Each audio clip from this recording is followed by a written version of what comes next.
ГСП онлайн. Городские новости сейчас. Кто ответит за бардак на улице Рябиновая? Этим наболевшим вопросом задаются жители коттеджного массива. Как поясняет один из них, все бы ничего, только жена вот домой пришла в одном сапоге, а второй застрял в грязи. Женщина смогла достать ногу и вот так в одном сапоге отправилась обратно. По дороге чуть выше. У меня жена вчера пошла на работу.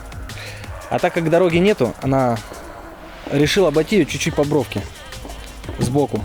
Пошла сбоку и упала по колено. Мужчина пояснил, в 2015 году в этой части города МУП «Ухта-Водоканал» прокладывал наружную канализацию. По окончанию работ компания, согласно земельному ордеру, должна была восстановить дорогу, но этого по какой-то причине не произошло. В августе люди обратились в прокуратуру с целью разобраться в этой ситуации, на что им ответили: МУП «Ухта-Водоканал» обязуется в срок до 1 ноября восстановить нарушенную дорогу. Однако, вот неожиданность, выпал снег и все замерзло. Проблема с восстановлением дороги отпала сама собой, но с приходом весны все вернулось на круги своя. Хотя жители этого района вспоминают совсем другие дороги. Так, я здесь живу больше 20 лет, и за этой дорогой мы ухаживали совместно с соседями.